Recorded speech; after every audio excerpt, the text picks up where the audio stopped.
Bienvenidos todos, estamos en la página 53, unidad 12, comportamiento colectivo de las sociedades en masa. La última lección versó sobre las características del comportamiento multitudinario. Lo que veremos en la presente lección son las limitaciones del comportamiento multitudinario. Es decir, yo les comentaba al final de la lección anterior que el ser humano, cuando se encuentra en una multitud, que decíamos que es un grupo de personas muy grande, pero que está compacto en un determinado lugar, atendiendo a un estímulo, el comportamiento cambia, por supuesto, ¿no? Y dijimos que se pierden a veces restricciones en el comportamiento. En muchos casos se actúa de forma irresponsable y hasta violenta. Sin embargo, siempre van a haber límites, ¿no? Siempre va a haber algo o alguien que vaya fijando los límites. Entonces vamos a ver cuáles son esos límites del comportamiento multitudinario. Leo. Limitaciones del comportamiento multitudinario. Necesidades emocionales y actitudes de sus componentes. La aceptación de sus miembros, que rara vez hacen algo que no cuenten con la aceptación de la mayoría. Los líderes de la multitud, que deben establecer una corriente de simpatía, elaborar tensiones emocionales, sugerir una acción que alivie tensiones y justifique esta acción. Controles externos, principalmente la policía, cuya capacidad para controlar el comportamiento multitudinario depende en parte de su propia habilidad y en parte de la naturaleza de la multitud en particular. Bueno, vamos a ir leyendo cada uno de estos, analizando cada uno de estos. El primero, necesidades emocionales y actitudes de sus componentes. Si estamos en un estadio de fútbol, la gente lo que quiere es divertirse, quiere gritar gol, por supuesto, del equipo al que le va, pero quiere pasar un momento, son 2 horas generalmente lo que era un partido de fútbol, quiere pasar un momento alegre, de emociones, de preferencia felices, ¿no? Espera que su equipo de fútbol gane. Y yo les había comentado que de repente cuando el partido está aburrido, la misma gente siente que el boleto que pagó no está funcionando porque el partido está aburrido, no les despierta mayores emociones y terminan haciendo la ola. Entonces ellos están autolimitando para cambiar de una forma de comportamiento pasivo, es decir, viendo el partido y aburriéndose, a un comportamiento efusivo sin llegar a ser violento. Simplemente empiezan a levantarse hasta que el estadio completo comienza a hacer lo que se conoce como la ola y se empiezan a divertir. Es decir, ellos mismos están fijando un límite, es decir, hasta aquí llegamos con el aburrimiento, aquí empieza la diversión. Pero también podemos encontrar, y como estábamos hablando, y lo voy a vincular al siguiente, la aceptación de sus miembros que rara vez hacen algo que no cuenten con la aceptación de la mayoría. Es decir, yo les comentaba que hasta hace poco, porque ahorita pues han habido algunos cambios dentro de la normatividad de los estadios de fútbol de nuestro país, al portero contrario cuando despejaba en un saque de meta se le insultaba, ¿no? Se le gritaba una grosería. Y el público en general eso, todos sin excepción lo permitían. Pero si alguien dentro del estadio agarraba algún objeto, como puede ser una botella, un encendedor, una moneda, y le tiraba a algún jugador, sea el portero o quien fuera, entonces sí, eso ya no lo permitían. Es decir, ellos decían, vamos a poner un límite, ¿no? Un límite implícito dentro de lo que puedes y lo que no puedes hacer como aficionado. Es decir, grítale, insúltalo, pero no te metas con la parte física, de tal suerte que cuando aventaban algún objeto, en automático la gente señalaba quién era para que la policía que está dentro del estadio se lo lleve, los de seguridad. ¿Por qué? Porque tampoco están de acuerdo en que se llegue a eso, ¿no? Entonces, una parte malamente y de forma equivocada la veían como parte de diversión, que era el insulto, pero ya la agresión física decían eso no se debe permitir. Entonces la misma gente señalaba al tipo que tenían que sacar o retirar del estadio por haber golpeado con un objeto a alguno de los jugadores. Entonces la misma multitud va poniendo sus propios límites, se está autolimitando en base a las emociones que requiere, que necesita. En un concierto, yo les comentaba también, y pensemos, ¿no? Cuando está un concierto, o bueno, antes de que empiece el concierto, muchas veces el público empieza a aplaudir, es decir, ya se empieza a aburrir y empiezan los aplausos, con la idea de que se apure la persona o el artista o el grupo musical al que se le llegó a ver para que salga lo más pronto, porque la gente se está desesperando, ya quiere empezar a ver el espectáculo por el cual pagó. Entonces ahí la misma gente se está autolimitando. Pero también han habido conciertos en donde el artista por alguna razón canta poco o tiene problemas en el escenario y la misma gente cambia el esquema de comportamiento de algo pacífico a algo violento, ¿no? O sea, es decir, rompe los límites que ellos mismos se están fijando. Entonces, la primera sería la autolimitación por parte de la misma multitud en base a sus emociones, en base a lo que quiere. Eso es algo, digamos, muy volátil porque en el volumen tan grande de personas no sabes de qué manera va a responder precisamente la multitud. El tercero, pero viene siguiendo el segundo actor, dice, los líderes de la multitud que deben establecer una corriente de simpatía, elaborar tensiones emocionales, sugerir una acción que alivie tensiones y justifique esta acción. Bueno, yo les comentaba que hace algunos años, cuando Vicente Fox gana la presidencia de la República como candidato, él generaba emociones, es decir, los límites los iba fijando él desde el estrado donde él estaba hablando, y llegaba a punto en donde, pues con su forma de hablar tan coloquial, iba emocionando a la gente y luego le ponían, yo les comenté, una piñata con el escudo del PRI y la pateaba y generaba la efervescencia, de tal suerte que la gente se emocionara y pues esperara con ansias el día que habría que ir a votar precisamente para votar por él, ¿no? A tal grado que terminó ganando la presidencia de la República y venció a un partido que llevaba prácticamente 70 años en el poder. Entonces, él en esos mítines políticos generaba esas emociones, ponía los límites, ¿no? Yo les comenté también que ya cuando gana, en aquella noche en la que gana las elecciones, cuando la gente volvía a cantar esas porras en contra del PRI, él les dijo no, y ahí les puso el límite, ya no. Vamos a hacer gobierno, por lo tanto, ya no podemos hablar de ellos de esta manera. Tenemos que ver que vamos a gobernar para todos, incluyéndolos a ellos, por lo tanto, tenemos que cambiar el discurso. Es decir, ya puso el límite. ¿Cuál era el límite? Ir acabando con esa polarización o animadversión hacia lo que era el PRI, y ahora pensar como un todo, porque él iba a ser el gobernante de todos los mexicanos. Entonces, él iba poniendo los límites, ¿no? Otro, ya no un tema de política, sino un tema de musical. Hace varios años, ya incluso hace algunas décadas, Vicente Fernández en un concierto dentro de un palenque. Ustedes saben que en los conciertos sobre todo de música ranchera, pues es muy común que la gente se ponga a tomar bebidas alcohólicas, y una persona, estando tomado, sacó un arma. Desafortunadamente muchas veces los controles, y más en aquellos tiempos, los controles de seguridad pues no eran los idóneos. Entonces una persona que estaba tomado saca una pistola y dispara al aire. Entonces imaginarán los nervios de la gente en el lugar presente, porque sacaron una pistola. La persona que lo hizo, pues al final de cuentas no estaba buscando matar a nadie. Estaba en ese momento, era alguien que estaba acostumbrado a estar armado, ¿no?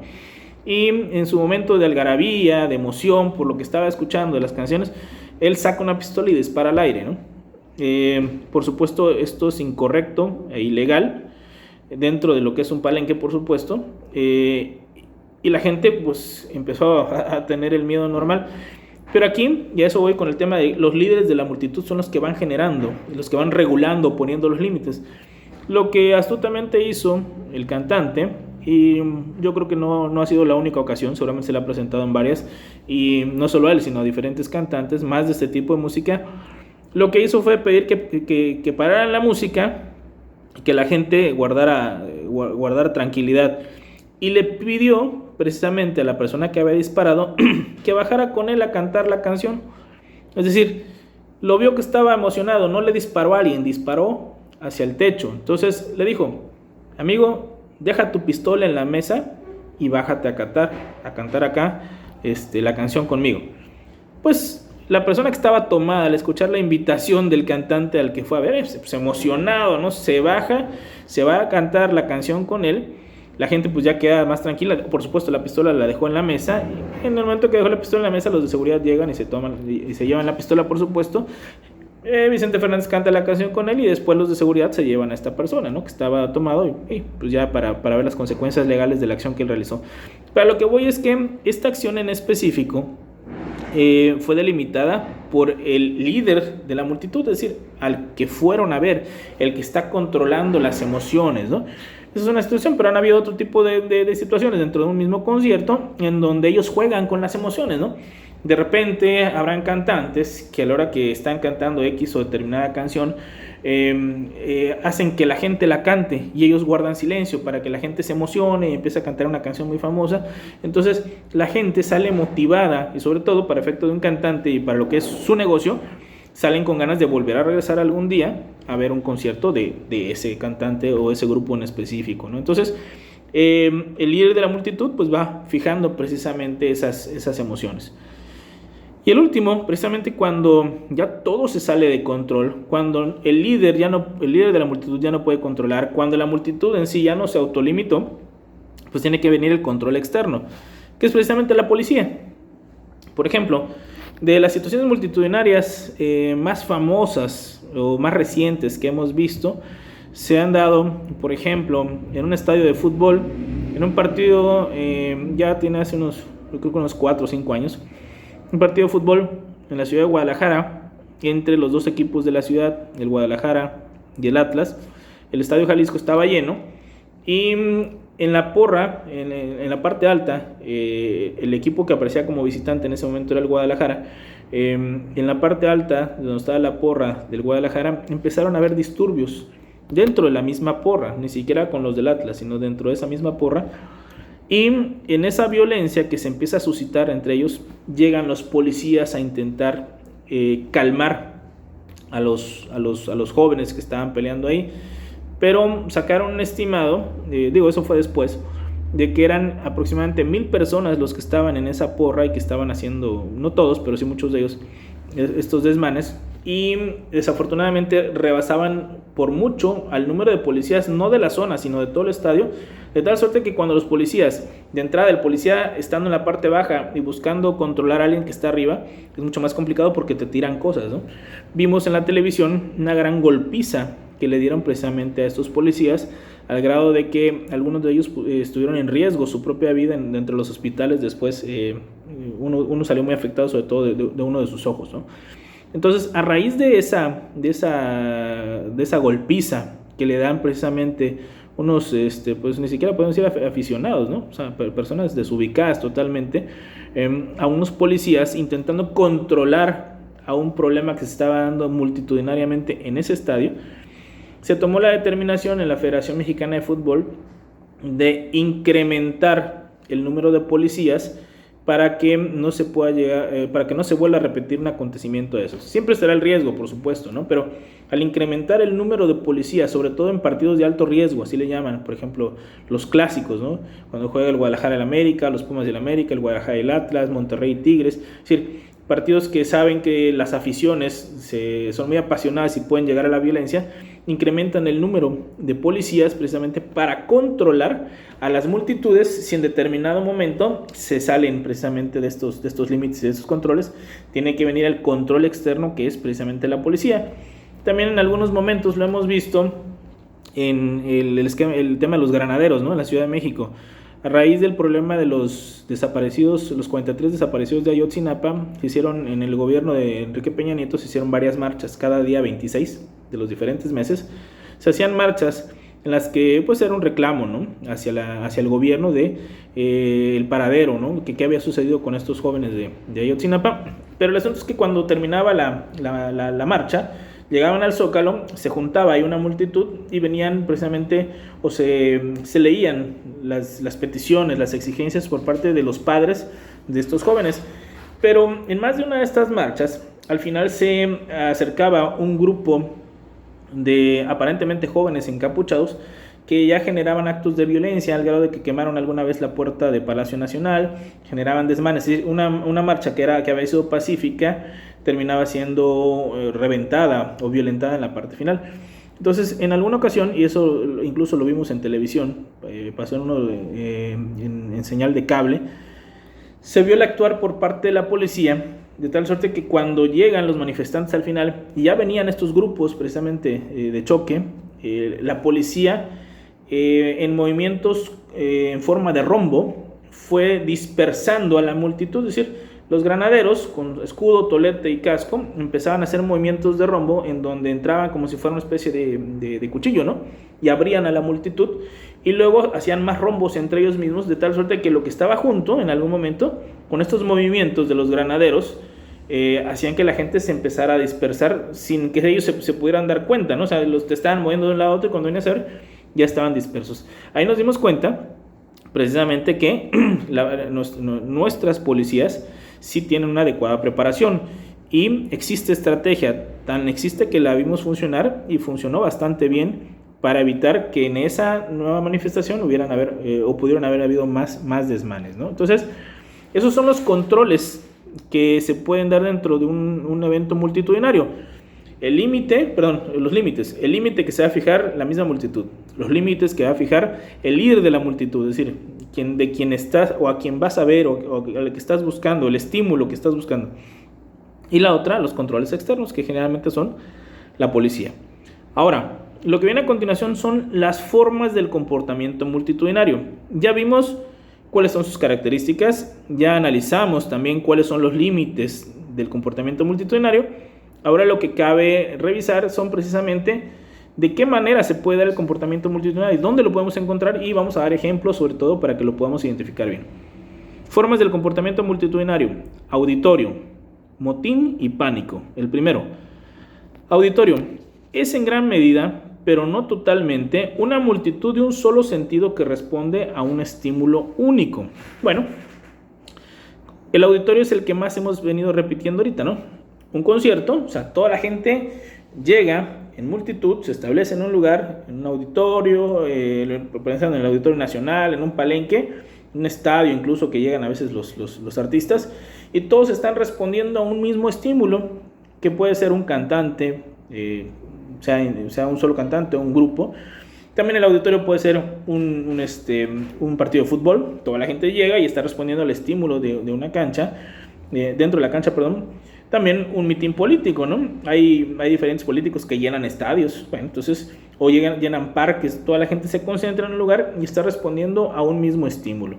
Entonces, el auditorio es el que hemos venido repitiendo prácticamente, ¿no?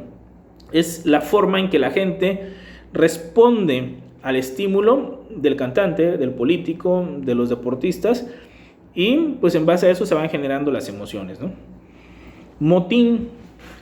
Los miembros de una turbamulta, y entre paréntesis viene multitud confusa y desordenada, es decir, esto es lo que significa turbamulta, agresiva y violenta, liberan y les pido que coloquen ahí la palabra correcta, es hostilidades. Liberan sus hostilidades acumuladas, algunas veces irracionalmente y otras a propósito. ¿Cómo entender esto?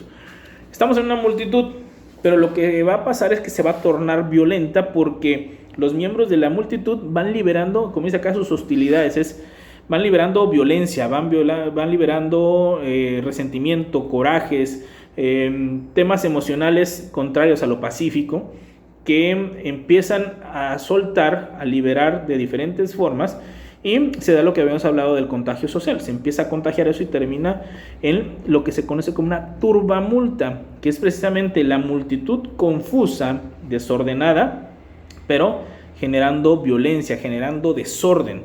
Bueno, para efecto de un motín, los mejores ejemplos son precisamente los que se pueden dar dentro de las cárceles. Pensemos, dentro de una cárcel van a haber, vamos a pensar, 600, 800 presos que están ahí por haber cometido un delito.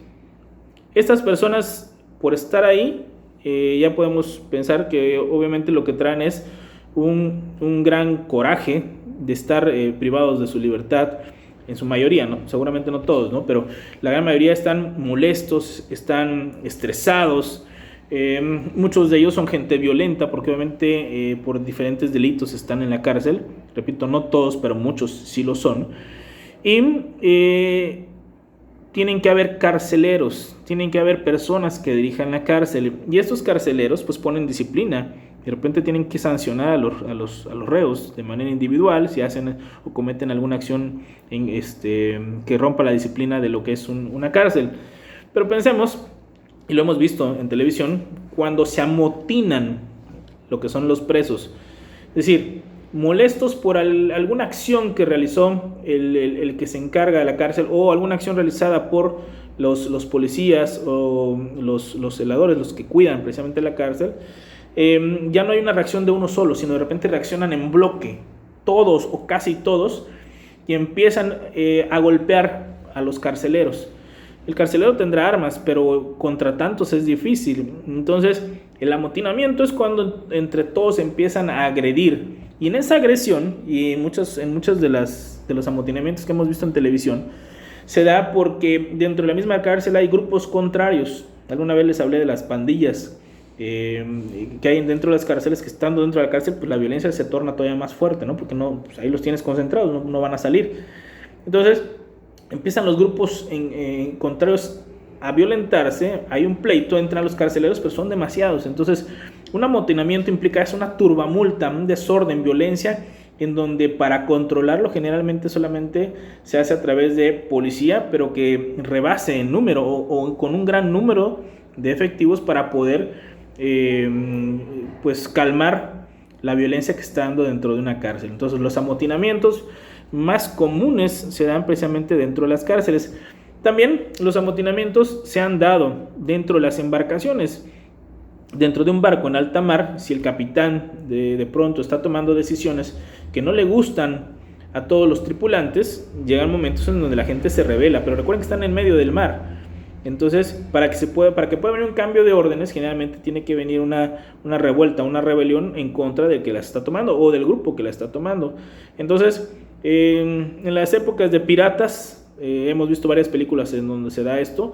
Recuerden que a Cristóbal Colón también, cuando venía hacia lo que hoy es el continente americano, la tripulación también se le estaba amotinando.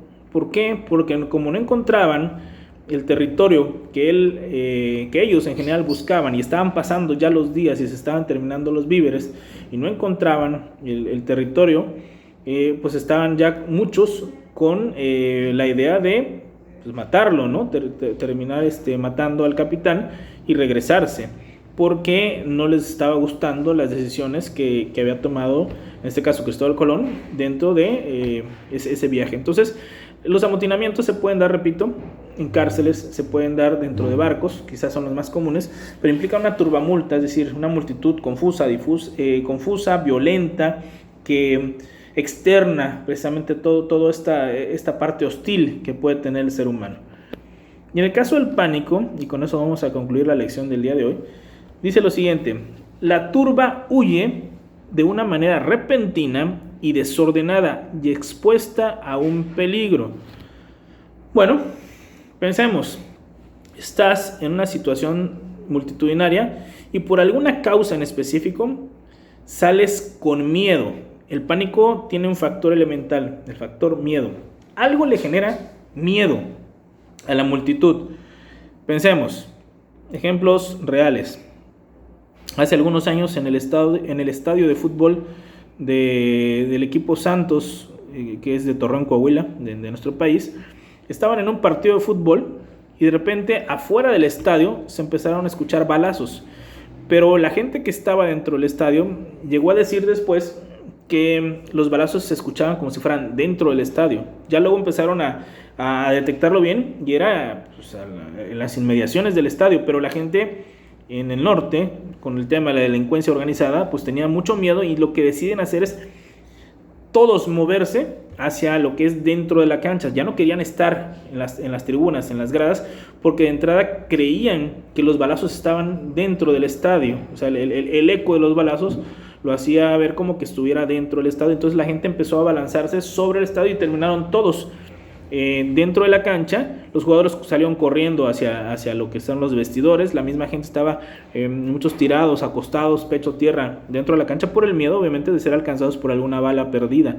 Primero creyendo que estaba dentro del estadio y después, aunque lo detectaron que era afuera, igual, ¿no? El miedo de que la violencia llegara a ellos a través de una bala perdida, o que los mismos que se estaban dando de balazos afuera pudieran ingresar al estadio. Entonces ahí vemos que el factor miedo generó una situación de pánico. La multitud se comportó con miedo, y repito, para poder ejemplificar el pánico tenemos que identificar el factor miedo, o lo que produce el miedo, y después cómo reacciona la multitud. En este caso, el comportamiento de la multitud de un estadio fue abalanzarse hacia la cancha para resguardarse por el miedo de los balazos que escuchaban.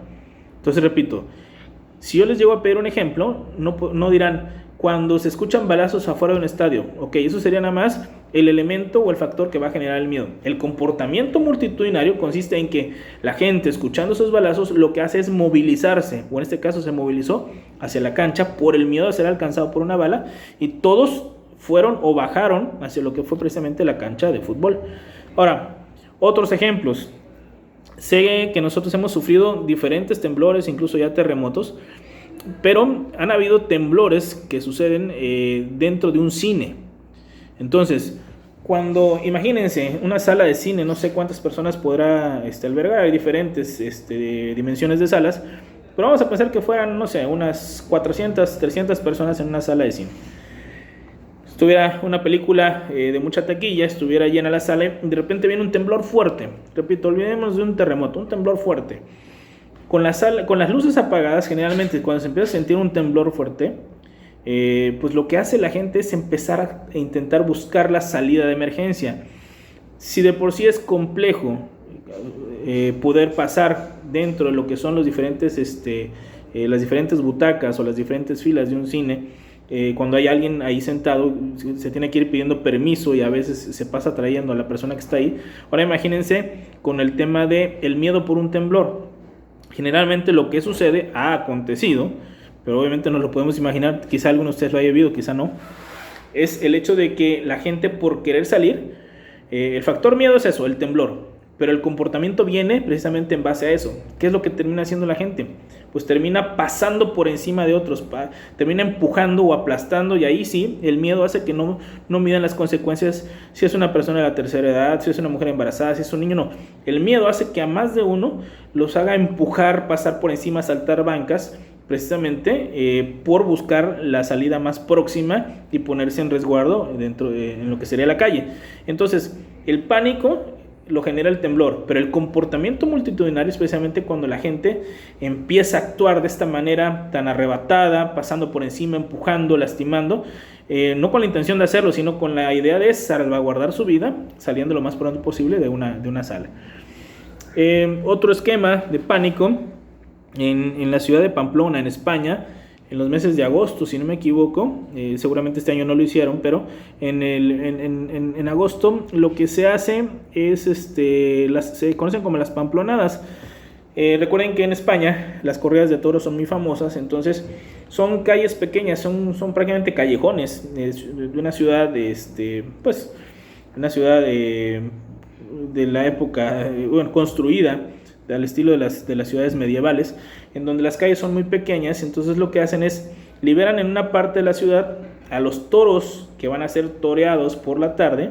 Generalmente son 6 toros, acompañados de algunos otros, les llaman cabestros, ¿no? Que son también vacas u otros toretes que acompañan, pero que no van a ser toreados, para que vayan en el camino hasta que llegan a la plaza de toros. Por lo tanto, cierran todas las calles y se dan de cuenta que dejan como un solo camino, que es curveado porque hay diferentes calles en las que van a pasar los toros, y van a pasar precisamente también estos toretes hasta que lleguen a la plaza de toros. Y comúnmente lo que se hace es que muchos turistas, aparte de que lo sueltan, le permiten a la gente ir corriendo al lado de los toros. Por supuesto, esto ha provocado muchos accidentes, ha provocado muertes, porque cuando sueltan a los toros hay gente que le gusta sentir esa adrenalina, ¿no? De que ese riesgo. Entonces la gente, que son muchos, es una multitud la que está ahí en un pequeño callejón, empiezan a correr en cuanto sueltan a los toros. Generalmente ese recorrido se llevará cosa de unos 5 minutos promedio, a veces menos, yo creo que 2 minutos, en lo que van llegando los toros de la calle donde los liberan hacia lo que es, del corral donde los liberan hacia la plaza de toros. Lo que acontece precisamente es que la gente empieza a correr, sí, con adrenalina, pero siempre hay el miedo de que el toro te vaya a poder cornar y te pueda matar. Entonces, han sucedido a lo largo de la historia de las pamplonadas varios acontecimientos, y unos de los más chuscos pueden ser calificados de esta forma, que llegan a la puerta de lo que es precisamente la plaza de toros, y como los corredores vienen viendo hacia atrás, porque ahí viene el toro, más de uno de ellos se cae y provoca que caiga otro, y luego otro, el otro, y se han ocasionado tapones humanos, literalmente. Imagínense una puerta rectangular grande, no es pequeña, donde van a entrar todos los toros. La gente empieza a caer uno sobre otro, y llega un punto en donde están todos prensados entre sí y no pueden liberarse. Y hay veces que hasta el mismo toro queda en medio de ellos, pero el problema es que vienen otros toros atrás. Entonces imagínense el miedo de que venga un toro y te embista y te termine matando. A muchos los ha matado a lo largo de la historia de las Pamplonadas. Entonces ahí estamos hablando también que hay un factor miedo. ¿Cuál? El que el toro te pueda cornar. Por supuesto es voluntario, ¿no? El que se está poniendo a correr ahí es porque quiere. Pero está el factor miedo y el comportamiento de la gente es, en este caso, correr. Pero cuando se han generado estos tapones humanos, el comportamiento es que la misma gente, o sea, los otros que están ahí, empiezan a sacar, a jalar, empiezan por los que están hasta abajo, a jalar a las personas que están ahí para que se empiece a destrabar este tapón humano y llega un momento en donde ya todos puedan tener un poquito más movimiento y puedan salir. Entonces, ahí hay otro ejemplo de pánico, claro. En este caso en específico, ya propiciado o buscado por ellos mismos, ¿no? Esa adrenalina que buscan los que son asiduos a este tipo de espectáculos. En los otros dos casos, bueno, uno era un fenómeno natural, un temblor, en el otro, un tema de violencia, pero vemos cómo las multitudes pueden reaccionar de diferente forma. Repito, uno que es el factor miedo, lo que lo provoca, pero lo que me interesa es que veamos y analicemos cómo se comporta por el miedo lo que es la gente que está dentro de una multitud. Bueno, cualquier duda que puedan tener, ya saben, lo pueden hacer a través del chat. Estamos para servirles. Que tengan muy buen día.